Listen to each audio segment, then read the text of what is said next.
We had a lot of expectations that were very different from reality. But the only way I think you can find that out is just by trying. I like this saying we have internally where you make decisions as late as you possibly can when you have as many data points as you possibly can. We were always told there's no way you'd be able to sell in the US if you're not American. And that just wasn't true for us. People actually enjoyed having almost a different perspective on what was going on in the UK and us bringing it to them and kind of being open-minded about that. Building an EdTech startup is hard. And doing so across two different education markets like US and UK adds even more complexity. The US moves fast, is shaped by private founding, high tuition, and competitive EdTech scene. The UK is more regulated, publicly founded, slower in procurement, and more cautious with new technology. For funders, these differences influence product choices, pricing, compliance, and overall pace. More early-stage startups are now entering both markets at once. The opportunity is significant, but so is the effort required to navigate two different environments. I'm Lucas, and this is The Dev is the Details, a podcast about the real challenges behind technology and business. My guest today is Ben Ward, founder of StudyStash, an EdTech company working across the UK and the US to help college students navigate and learn faster and more confidently. Today, we'll discuss what it truly takes to build across both markets, the challenges that he expected, and the lessons he discovered along the way. Ben, welcome to the show. Thank you, Lukasz. It's great to be on. Super. So before we dive into transatlantic business, if you could tell us your story and how did StudyStash came to be? Well, as with all great startups, I was living with my good friend, Jonathan Graham, who's now our CTO. And we were sat there and I think we kind of realized that everyone's attention spans are just getting shorter and shorter in today's age. And so were ours, being 21 at the time. And we were studying computer science at the University of Birmingham and had a huge amount of content to learn. There was PowerPoints, PDFs, Word documents, videos, and then you have to obviously go and attend the lectures as well. It was extremely overwhelming, and that's really when we decided to build something. Yeah. We didn't decide to set up a business. We decided to really solve our own problem, and that's what we did. Ah, fantastic. We essentially created a solution, to take our own content and convert it into really engaging learning assets. So that's what we did. And we built it for ourselves. All our friends started using it. And eventually it got the attention of our own university, who ended up procuring it for the rest of the college. Oh, wow. So at what point did you know that you want to do this as a business idea and execute the company around this? What was the moment that you and Jonathan realized that? I remember the exact point, actually. It was really late at night and we decided to do an update. And bearing in mind, at this point, no one was paying for it. We had users, but there was no paid option. And we turned the software off temporarily to push this fix and update. And surprisingly, we actually had 3 or 4 emails of students. And bear in mind, this was really late at night. We had it was 2 a.m. or 2:30. And students were emailing us please turn it back on. I need all my notes and I've been learning it, using it to learn all the time. And we were like, oh, damn, people are actually using this. And we hadn't had any analytics or anything in the background yet. And that was the point we said, oh, we're actually adding value to real people and let's do this. Yeah, certainly the traction initially helps, right? And it's a boost of confidence, but also very rewarding feeling, right? Yes, very. Super, amazing. So you originated out of Birmingham, right? What was the moment when you realized you're going to go bigger than UK, than EU, and just go to US, try to establish a base of operations? Or tell us more about this. What's the transatlantic business like for you, and what were the main reasons for pursuing that? I think there was lots of reasons, but there is one quite clear-cut reason why we did it. And I remember being sat there with Jonathan saying, discussing the future of the business. And I said to him, I could probably list every single person's name by memory of who we're selling to in the UK. Because there genuinely is only 120 universities or so that could buy StudyStash. I think at that point, we knew how limited the market was for us. And although still a big market, I think it kind of reached its own capacity in that sense. Not that it wouldn't be big for us in the future, but we just needed to expand. And you obviously have choices. You could go into Asia or somewhere, out into Europe or Africa or South America or North America, as we ended up doing. And that's really, the start of the journey. Fantastic. And for you, was like obviously if you would go with EU, other EU market, there were other aspects to it, like different legislation, the 28 different legislations, I guess. Also language barriers, right? Because each country has its own language. Even if you would do it in English, it would probably still be important. And US is, I presume, I don't know anything about EdTech in US or anywhere else, is much more unified, right? It's a more standardized experience for a company like yours to enter and converse with, clients slash, students across the board, right? Is it just wrong assumption? Yes, it's definitely a well-trodden path of people, expanding in the UK and then breaking out. But interestingly, that's maybe one difference between us and other companies that have done it. From all advice we were given, it was grow in the UK, form a really solid base, learn how to, sell and get that process in order, really understand your buyer and everything like that, and then breach into other markets. And we completely understood that advice. But then we received the counter from some slightly differently minded investors who were kind of suggesting, okay, maybe it's a different position for you guys than it is everyone else. And there was one real difference why that was applicable to us and maybe not other companies. And it's really about the life cycle, the sales cycle for these universities. To sell to a university, genuinely, it can take up to a year. So if you didn't start entering a different market early, actually, by the time you are ready, it could be too late. So that was one reason for us that we didn't want to miss on the opportunity, miss out on that. And these, like when you say it takes a year, is it the same in UK and the same in US, or what do you mean it's shorter in US? Like, is it comparably shorter, or is it significantly shorter? Like, yes, well, that's obviously one thing we're testing, but what we've really found in the UK, you can't really get away with anything less than a year trial of your software. And that's just the pace of the market. There's nothing you can do about that in particular until you're a massively proven player, which is fair enough. In Europe, we're finding the same thing, but maybe even a little bit longer. So we have a university. Oh, wow. Yeah. So we have a university in Finland now on a 1.5 year trial, which is really quite long. And then in the US, we're finding it to be significantly shorter. So from a year, it's dropped all the way back to 1 semester, 1 term. But even shorter than that, like we're finding it can even be for a trial of a few months, which is significantly shorter. You could decrease your sales cycle by 6 times almost. That's crazy. And the onboarding and like maintaining and running it is the same cost for you, right? So at the end of the day, that's a massive leverage for speeding up that process, I guess. There's an interesting question about, can you do true zero-touch onboarding? And I guess we have the problem even in the UK. Like if there's a university in London or East Anglia or Cumbria, they're still like 4 or 5 hours away. So we still have to work on that zero-touch method anyway. So onboarding one in California, although 8,000 miles away, is done actually in a very similar way. Fascinating. And from the procurement perspective, did you feel like there is a difference in mindset on both markets or all 3 markets? I don't know, like let's consider EU a third market between UK and US as well. I think maybe breaking that down into 2 different bits. Like there's the actual procurement of the software, and then there's the budget of the software. But then there's also like maybe the drivers of why they're actually buying it as well. And I think they all influence each other in a different way. And for example, in the US, obviously the larger fees drive more budget for these organizations. They have maybe slightly less strict procurement rules and data, whereas Europe's got very strict GDPR rules. So that adds blockers as well. So there's 100% like some really important key differences here that we're finding, and navigating all 3 at the same time, UK, Europe, and also North America, it's been very interesting for us, but manageable. Mm-hmm. So when you were flying over for the first time, you had some assumptions, right? Can you tell us about them, and did they come true? So imagine this: you're a student that's just graduated in the UK.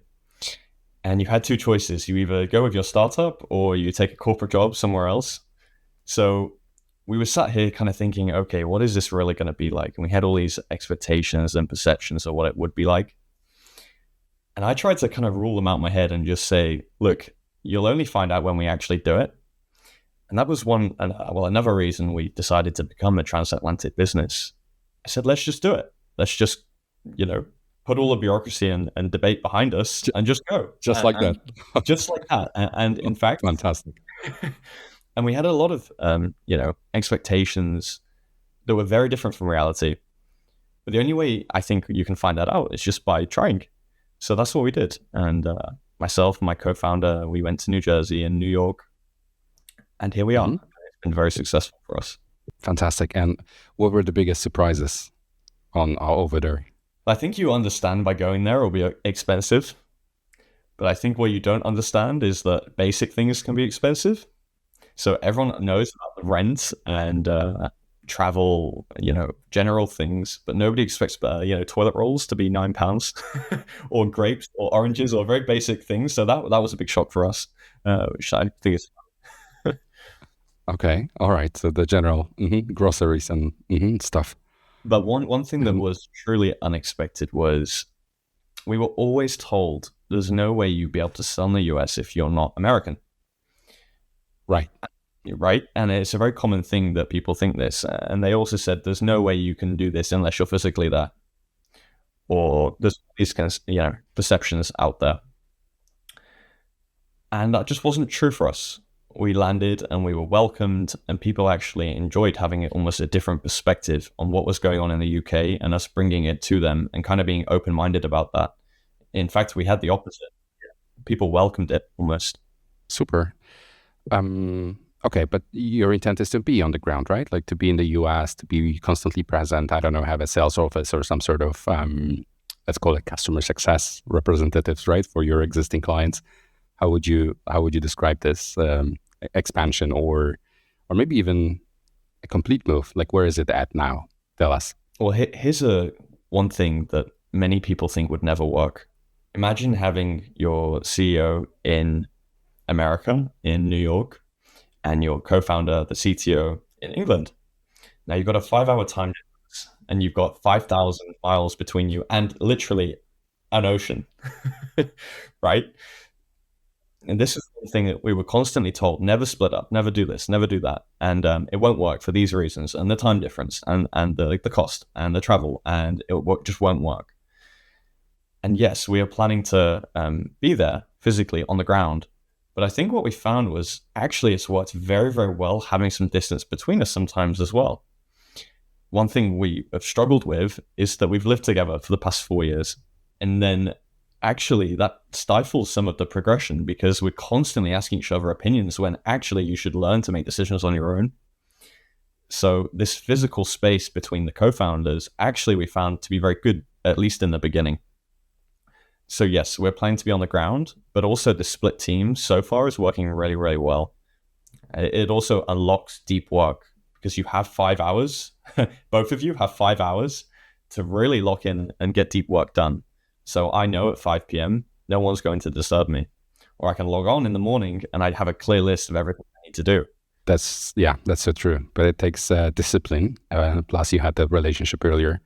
And now you can basically maximize on each other's advantages and like specialized roles, right? Because my understanding is you're taking care of fundraising and leading the organization, being the spokesperson for the organization, right? And potentially managing the entirety of the US expansion and sales, if that's correct. That is. While Jonathan is taking care of the UK part, plus technology, plus products, feedback, and iteration of the product. I think that you really complete each other, in that regard, from my observation, from observing your journey from sidelines. 100%. I think it's about like division of labor and responsibility as well. Yeah. And actually physically being apart hasn't been a bad thing, especially it kind of like gives you space to focus on what you're actually doing as well. It's interesting what you said about that consensus. Do you think that could slow down some founders, or is it something that you would consider? It was a good thing initially, right? But eventually it might become a slowdown. It could. I think it really depends on what kind of relationship you have with your co-founder. And us having lived together for the past 4 years and being chronically online, I don't think there's almost a single hour in the day that one of us couldn't answer a question.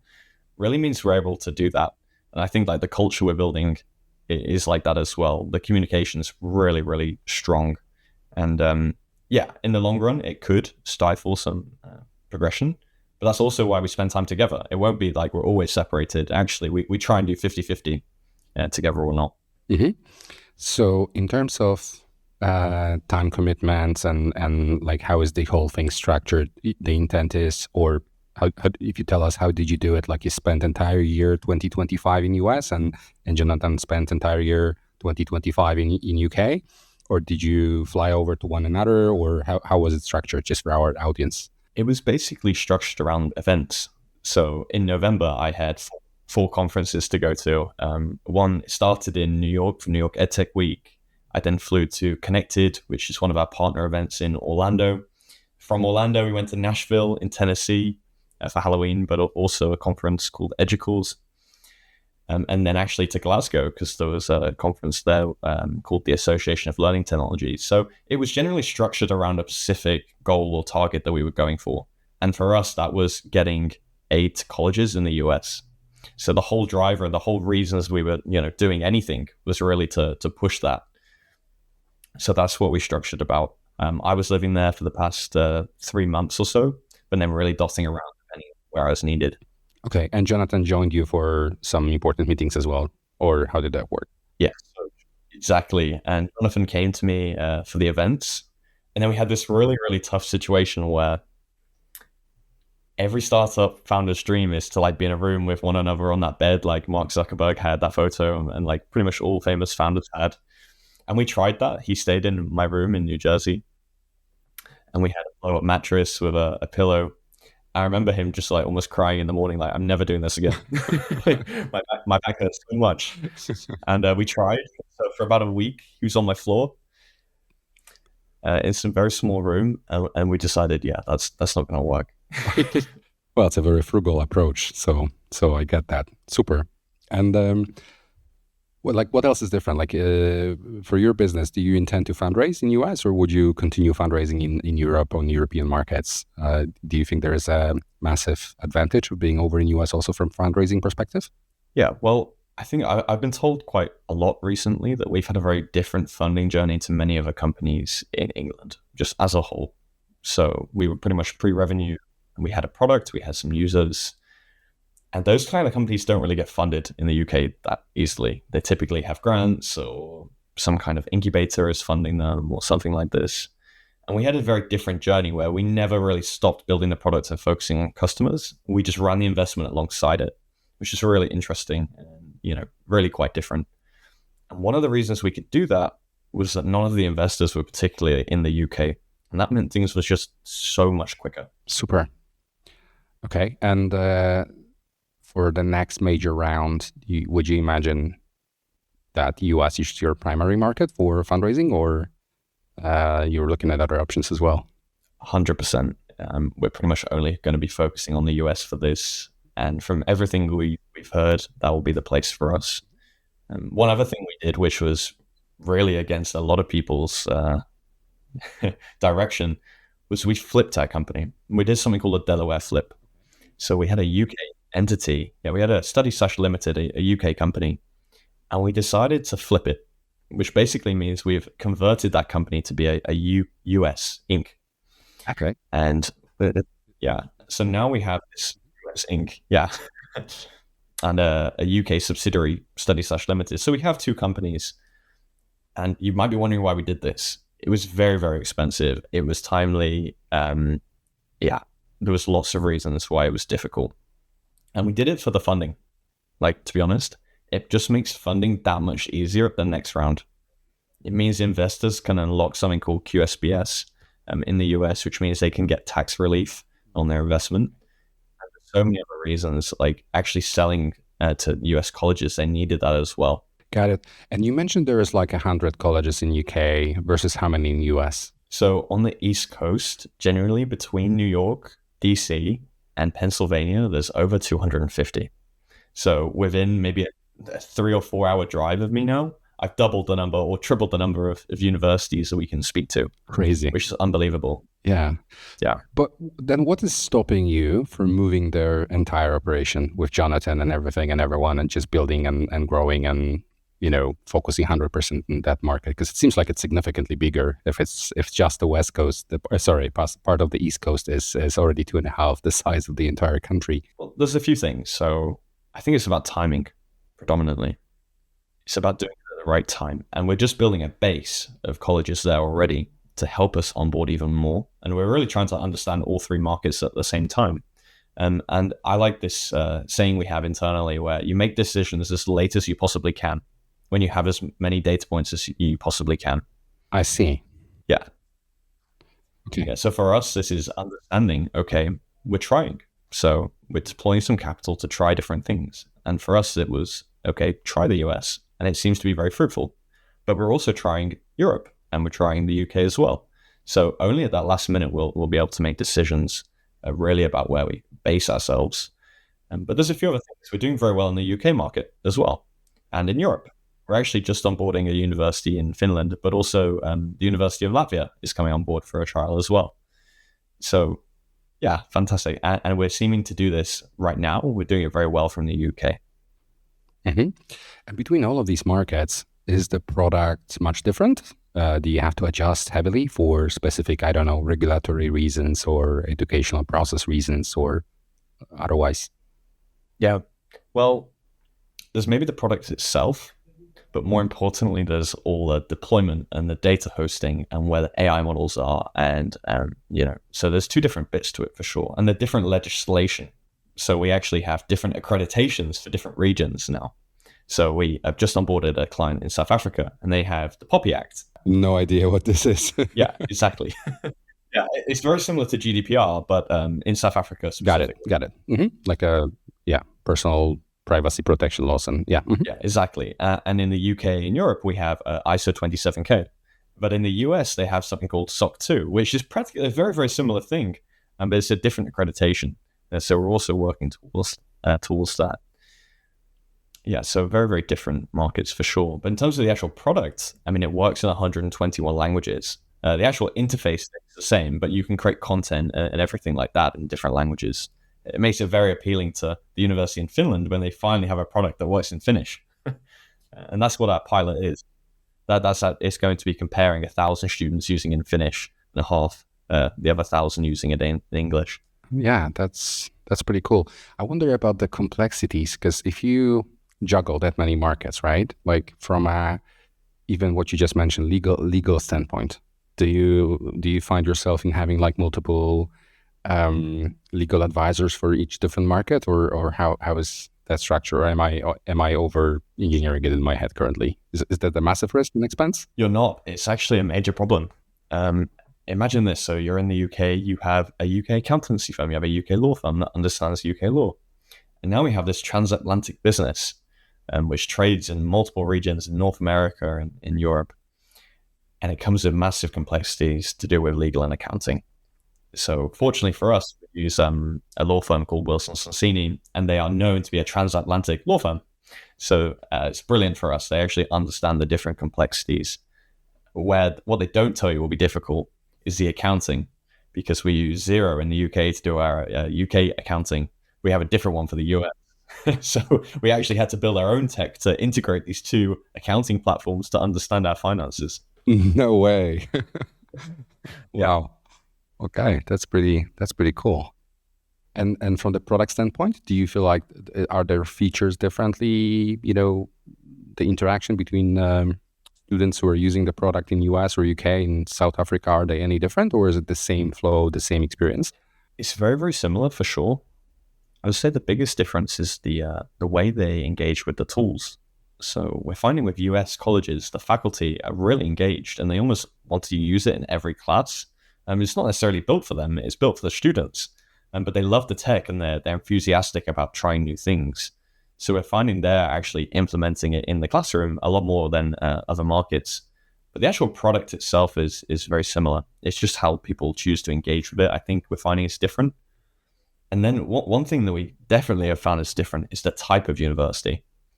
So in the US, you have public institutes, you have private institutes, they're funded differently.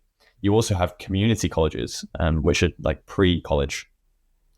Very, very different. And we have public universities in Europe. and public in the UK. And they all have different procurement regulations and rules and timelines of how they spend things. But what we found so far is if they love the technology and they want it, it will happen. And you find those advocates in the organization, and whatever type of organization it is, they push it through because they're really for it and they like what you're doing. Wow, I wasn't aware this is so complex with that many subtypes and groups and decision makers potentially. And don't you have an urge to optimize and focus on one or two customer types in single market or two maximum? Like how is your decision process for, going broader and experimenting, like you said previously, versus, hey, let's laser focus in UK, hey, let's laser focus on US? Even from language perspective, right? I mean, you mentioned you support over 100 languages, but English is, and South Africa as well, right? You could potentially include that because it's English as a main language. What's your decision process? I'm really curious. Well, actually, no. So in South Africa, they're using it in Zulu and also Afrikaans. There's 12 different languages. Oh, sorry, I'm an ignorant. I'm so sorry. No. I mean, also in English. Stand corrected. Also in English, but it's massively complicated to understand. Like 12 different languages they've asked for that we've baked into the product. So you're completely spot on. In a single country? Yes. Oh, yes. Wow. In fact, there's more than that, but those are just the 12 that they asked for. Oh, wow. Impressive. Yeah. Well, again, I think it's about timing. Like the whole point of a pre-seed round is to understand data points, understand, about the market and what's working and what's not working. So I think that's exactly why we're doing what we're doing. It's try everything. It's understand where it's working very well and also chase the money. Like cash is king. And for us, trying different markets is letting us understand where the cash is. So I think for the pre-seed round, we're doing exactly the right thing. And that's really why the decision-making process is like it is. It's understanding everything at this point for later down the line to really, really focus on one thing. Got it. But arguably, like the biggest market by far is going to be the US, right? Because, I mean, I don't know what the total amount of colleges is there, but I would bet it's bigger than the entirety of EU plus UK. Yes. Yeah, much larger. And it's a single regulation, right? Like what I mean by that is in different countries, you're going to have probably various different flavors of that GDPR, or like you said, data hosting stuff. Like I know for a fact that in Germany, you need to host in Germany for your students' data or AI processing and all of that. In US, it would be just a single place, right? Unfortunately not. If only it was that simple. But even within the US, it's not that simple. On the East Coast, sure, it's a very similar regulation. But Texas has its own regulation. They have their own compliance where you need a different certification called TX ramp, for example. There's something called CCPA, which is the California. No way. Yeah, so I always thought that's a massive advantage to have a unified market, and now they also do what we do in EU, which is sub-state. Wow, I didn't know that. Yes, well, it's a big thing.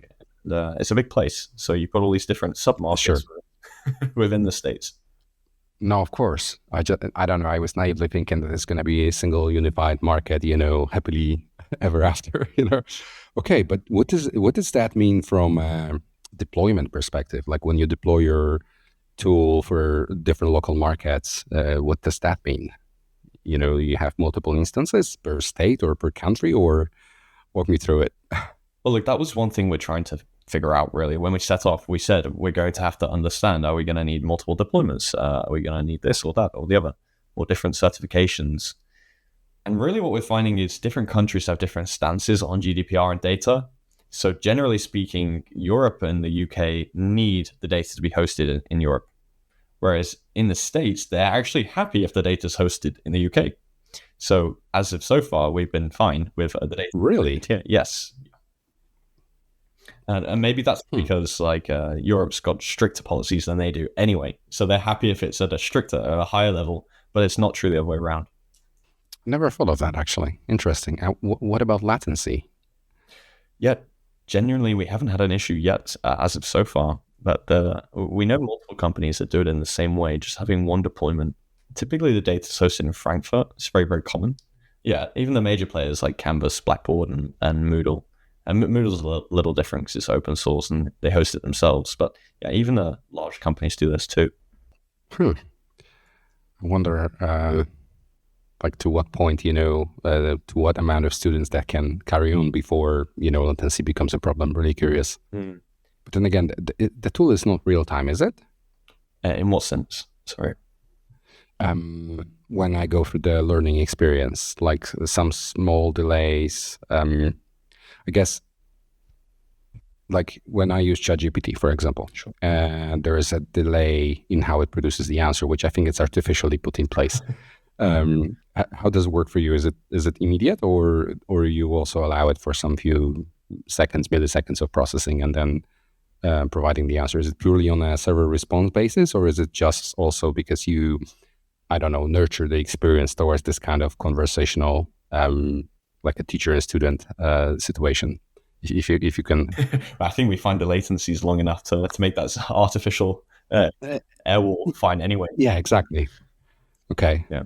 I mean, one thing we added in that exact respect to try and make it more conversational, we've added two things. So one of them is like an audio mode. So you can actually, just like this, you can turn any kind of content into a podcast and listen to it on the go.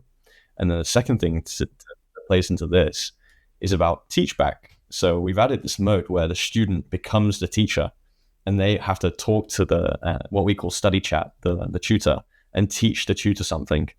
And we've got this whole like vision about, okay, genuinely, how far can you take it that they become the teacher? Maybe it nudges them in the morning or like text them, where's your homework kind of thing. And you have to create your own sets of questions to send to them. And so, yeah, we're building out these modes now. I really like that gamification. That's really pretty cool. And then, do you think like culture of where the people who are using the tool come from impacts features or engagement, or is it more universal than I think? I think the cultural difference is really about the faculty and how they introduce it to the students.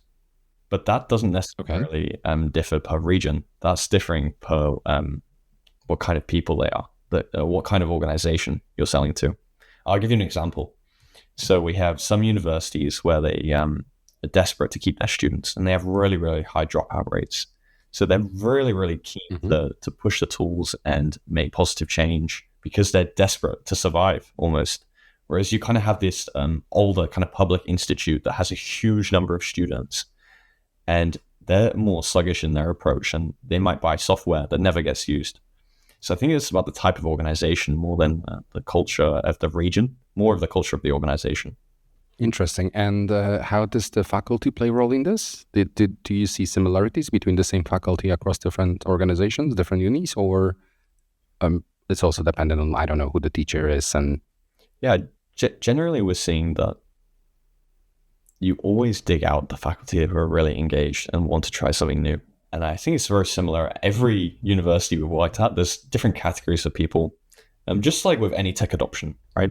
You have the people who don't really want to adopt new technology and they're not used to it. And they're still writing with pen and paper and they give out homework by hand.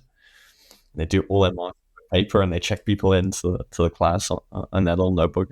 Even in US, you mean? It still happens. You'd be surprised. Okay. Yeah. Okay. Because I always thought that there is so much progression there that, there will be so much ahead in terms of like maybe automation or digitalization of certain yes. And there actions and activities. And 100% is. But that doesn't mean everyone's adopting it, especially at universities when you have tenure and lecturers have been there maybe up to 50 years or so, and they're very, very stuck in that old ways. So the tech is definitely there, but within these pockets of the university. Another example, we have learning management systems that hold the content, and pretty much every university has one of these. Every course is on it. It sounds simple, like everyone needs one, so why don't we have it? And we speak to some universities where, as you'd expect, everyone's using it. And then there's these really small courses where there are 0 students engaging with it. And we say, why? Why is that? And that's because the faculty has just decided to boycott the software just because they're used to writing everything on hand or whatever it might be. No way. Yeah. So, yeah, dragging back. About that, so you integrate with the LMSs of the universities? Yes. So however their current system is, we plug in, and then the student can take any content that's on there and convert it to our engaging learning assets. And do that LMS, is that as like a universal standard across the board or per country, or how does it work? So pretty much globally, there's probably 6 or 7 major LMS players. The biggest ones are called Canvas, Instructure. You've got Blackboard, and D2L Brightspace. And they kind of all have a slightly different purpose, but they're very, very similar. Essentially, a lot of universities use them as a file store, though. And it's where all the content is. It's where all the courses are run. And they don't really make use of all the functionality that they could. Maybe there's some marking available or whatnot. And that's great for us because we can plug StudyStash in and say the LMS is now truly adaptive, actually making the content match the level of the learner. So without changing or adding any pressure to the faculty don't have to do anything differently, but the students get better resources and a better experience at the other end. And I think, a lot of our conversation has been about cultural differences and about adoption. And this is one reason we built StudyStash in the way we have, really having the lowest possible way of implementing it and the lowest friction for faculty has been really core to what we do. Maybe like a great example of this is in a sales pitch, I can say faculty don't have to do anything. They don't have to log in. There is no login. There is no system for them to log into. There's no admin dashboards. There's nothing like this. They get an email once a week. They genuinely just get one email with some updates and insights into where their class is struggling. But they don't have to do anything. So it's kind of hard for them not to love us. Got it. And they don't have an overview of what this is like fully embracing the privacy of the students, right? They understand where their cohort has an issue with a specific topic, but not necessarily who, correct? Exactly. It's completely anonymized. That's one of the perks. They don't have to do anything. But what are the primary reasons for unis to engage? And also maybe more importantly, how do they differ between UK and US? I think the biggest difference we've seen in how they engage is down to one word. And technically it's 3 words summarized into an acronym, but it's DFWs. So I don't know if you've come across this term before. No, please elaborate. Okay, so in the US, there's something called DFWs. And it's essentially dropouts, failures, and withdrawals. So they've collectively built this term to understand. It's basically a metric of understanding how many students are dropping out on your courses. Mm-hmm. It's churn, basically. Mm-hmm. Yeah, churn. They're treated like businesses. This is the whole point of the difference. So when we speak to a college, they say, oh, okay, here are our top 10 DFW courses, and we can genuinely understand where they're losing their revenue. I don't know if you've heard this, but in the US, the dropout rate on average is around 6 in 10 in the first year. 6 in 10 stay. So you lose about 40% of your revenue in year 1. Wow, that's huge. Does that mean they take too many people in upfront, or what does it mean? Yeah, there's lots of reasons why this might be the case. Maybe the students can't afford it. Biggest difference. The courses are way more expensive. Maybe students are swapping course because they picked the wrong one to begin with. Maybe they're not engaging with the course content. This is where we come in. Or maybe their faculty is not coaching them as well as they should be. So there's this real difference about in the US, understanding why students are dropping out and caring so much more about that because it's genuinely life or death for them. It's a business. A lot of them are privately funded. They need that cohort to stay where their revenue is. And think about this. In the US, if one student drops out, just one, you could potentially lose $50K for 4 years or 5 years. So you could have just lost $250,000 just because of one student decided not to continue with their course. Now in the UK, you lose £9,000 a year. And actually in the UK, every university makes a loss on home students. So if you're a UK student going to a UK university, that university won't profit off you. They make their money from international students. Whereas in the US, it's just true. Okay, but so my understanding is that in Europe or in UK, universities are public, which means government pays for them, right? So when you say they make money on international students, which are from abroad, so how does it work? If a local individual joins the cohort there, that they don't make money out of them. I don't understand that bit. So in the UK, you pay around, I think it's £9,250. It's £9,000 per year to go to university. So it's not free? free? More than that. Yes. Yes, it's not free. Oh, You I take a didn't know loan. that. You take a I student thought it's loan. like in So you where unis are free. Okay, I didn't know that. it's not.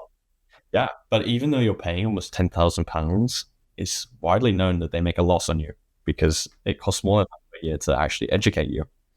They make their money from international students, and like I said, in the US, when you're paying that high of a fee, again, it's the same thing. If you're in your own state, it's not as so much.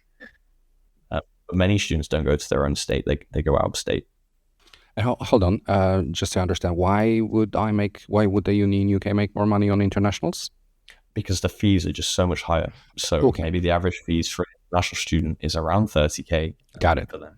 Okay, and then this group has to cover for also local students, right? So for them to be profitable. Exactly. And that's actually the biggest problem in the UK and the US right now is immigration laws are changing.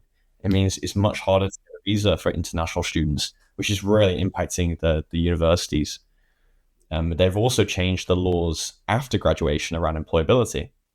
And this is really important because if you can't stay in the UK for as long, less international students will get a job in the UK, but then they're ranked on that. They're ranked on employability. So if their employability drops because of these new visa rules, yeah, it actually massively impacts the revenue of the university in the long run. Crazy, crazy. So they're down in ranking, so to say, right? The ranking is international, right? Not just on UK basis or. Yeah, there's different rankings. So you have like the Times Higher Education, we have the NSS, the National Student Survey, but there's also a global one that we were a finalist for called QS. Mm-hmm. So, sorry, I'm still being bothered by this financial stuff. So there is no subsidies in UK of any sort by government or local authorities or to colleges? The way you get, I mean, I guess the financial situation is quite tough here that most people never pay back their student loan. So you take a loan for this, you take £9,250 every year. I believe it's the age of 60, they write it off. The government writes it off if you've not paid it all back. And it's a big problem that most people never pay it back, and they're constantly paying back this loan that increases every year. In fact, you'll hear on the news all the time that students will pay back their loan, and because they're paying the minimum amount, they'll actually owe more than when they started Okay. because of interest and Wow. inflation. Yeah, I mean, certainly. And then what, they just fold if they're unable to pay it? Like banks chase them down or? No, so it gets written off. Like the government writes this off as a loss at the age of, I think it's 60. Wow. It's a major problem. And another reason it's an issue is imagine you're paying back your student loan. You're on 30K as a salary. So you're paying very little of it back. The maximum you would pay is if you always stay at that level and always just pay back that little bit. But not many people can afford to pay back the whole thing. And the issue is it actually drives the country down because some people say, oh, I wouldn't want to earn more because I'll have to pay more back to my student loan, for example. And yeah, you can be at the worst point where you're just at the threshold where you pay more back, but you never quite reach the higher salary that you ever pay all of it back. And you pay a really large amount over the period. Yeah, and I can imagine this compounds, right? Because if you want to take a mortgage for a flat or a house as well, then two items. I don't know if you can actually even take mortgage if you have the student loan going for so long. I remember my brother paid almost £4,000 back off his student loan, and it had gone up £1,000 since he started, which was just unbelievable. And he's not even that old. I mean, he'd only been out 6 or 7 years. Wow. I somehow assumed that that's the US model, but it seems, because in the US, the tuition is even higher, right? It's like in high 2 digits or mid 2 digits in thousands, right? Tens of thousands. The only difference is that it's capped in the UK. So no university can increase it past the same across the whole board. Oh, that's a cause for losing money and then having the international students to pay for the rest. I get it. Mm-hmm. All right. So tell me about adjustments to your process or to your learnings or to the platform. Once again, now that we know there are the differences in the financial, in how the finances for universities work on the both sides of Atlantic. I think the biggest difference was mentally adapting to living in a different country and all the different cultural differences that brings. And team dynamic was really, really tricky to manage to begin with. So physically landing there, I think everyone should kind of prepare themselves for the unexpected. There's only so much you can actually prepare for and think will be an issue, and get through that really, really quickly with strong communication. I think that the biggest issues we had were nothing to do with the market or legal or selling or anything to do with this. It's about getting the communication right from day one. One thing that made a big difference between me and C-suite was really about having a system to communicate with each other. One of the ways we did this was, okay, every time you log off, you write a list of anything that's critical, P1, what we call it, for the next person to pick up in the morning. It means we actually had like a 24-hour running cycle. And before this, it was terrible. You'd log on, there'd be things everywhere. You'd never really know where you stood or what needed doing. It's very overwhelming waking up to calls and massive lists and to-dos and, everything's Got it. burning Okay. down. But I meant even more from like perspective of, for example, your pitch deck. Would you say when you pitch in UK, it's a different pitch deck than when you pitch in the US, or is it universal? Yeah, but there's definitely one core difference, and it's about how quickly you get to the point. I think in the UK, it's a very slow game, and they really want to have a story on why you're doing what you're doing and how you got to the point you've got and who else is doing it. They act as a herd in a crowd. 100% true in the UK and Europe. Everyone's just wondering who else is doing it and how do I not fall behind. In the US, they're thinking about getting ahead. They want to try things. They back entrepreneurs. They're very forward thinking. So in fact, our first US college, I won't name them because the press release hasn't come out yet, knew they were the first college and was like, this is brilliant. And they've moved very, very quickly. And we've got almost the senior leadership buy-in, right? Wow. So in terms of the actual deck, filtering that down to a granular level, what that means, the first pitch we did in the US was terrible. I could just see they were bored. They really just wanted to get to a point. They wanted us to say, we're going to reduce DFWs, and this is how we're going to do it. In the UK, they wanted the background. They wanted the data. They wanted a lot of different things first. I think they're all going along a similar journey. It's just when they want certain things. In the US, it's very like, tell me how much it is. Let me understand why I need it. And then let's go back and do the due diligence. Whereas in the UK, it's like, okay, let's really understand what's going on here. And then let's talk in a month.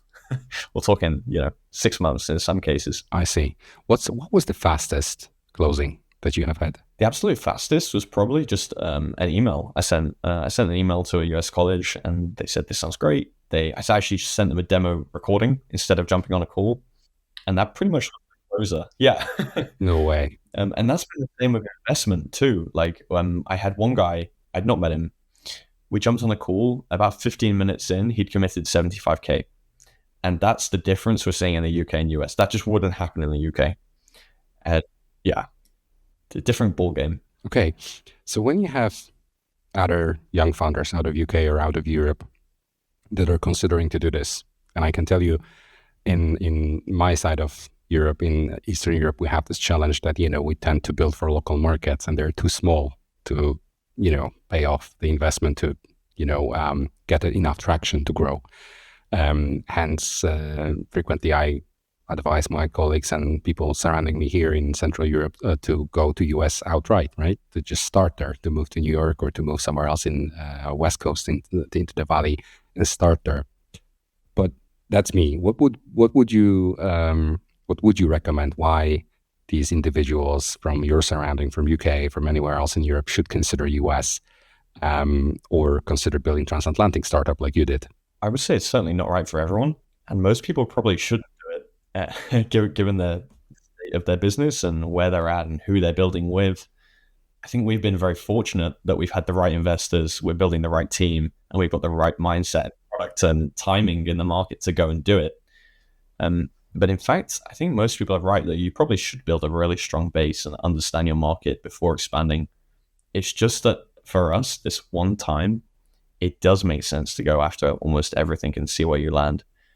And that, I guess my advice to you is you can't really go wrong by trying. As long as you don't, see every shiny object and go after everything, you still have focus. You need to nail down what you're doing and why you're trying these experiments. You don't really have a reason to not try them, at least. If it's for a small amount of budget, and a small amount of time and diversion of focus, you don't know what's on the other side of the pond, like literally. So, yeah, you don't know what you don't know.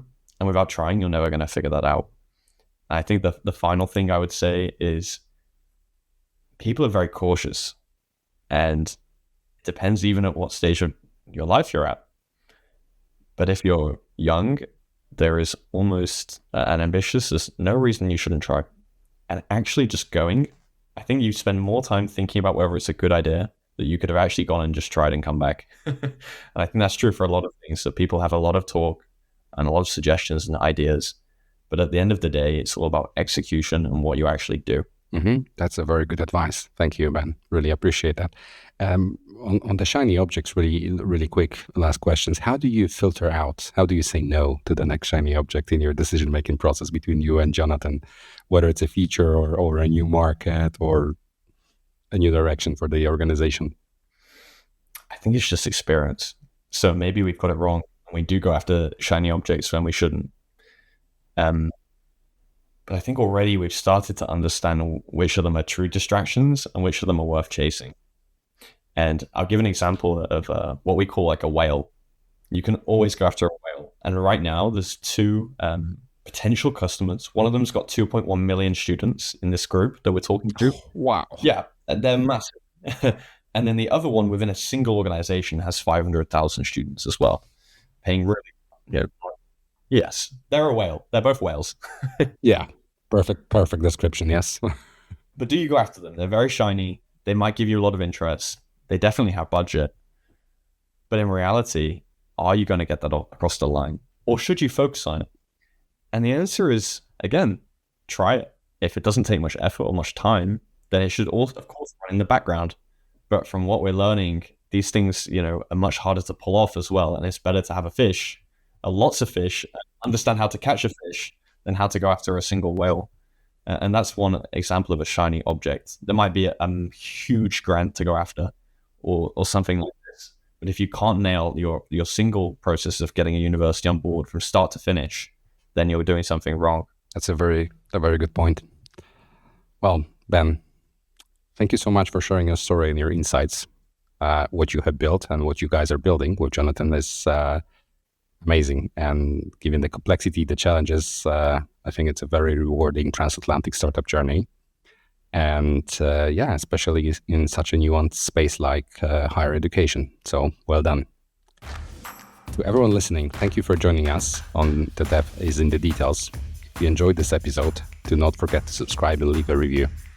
It helps us grow and reach more listeners and invite fantastic guests like Ben today. If you're building something ambitious, struggling with technical details, or planning a cross-border move for your business, feel free to reach out. We're here to help, and we will help you navigate the complexity and turn your ideas into real, practical solutions. Thanks again for listening, and see you in the next episode. Until next time.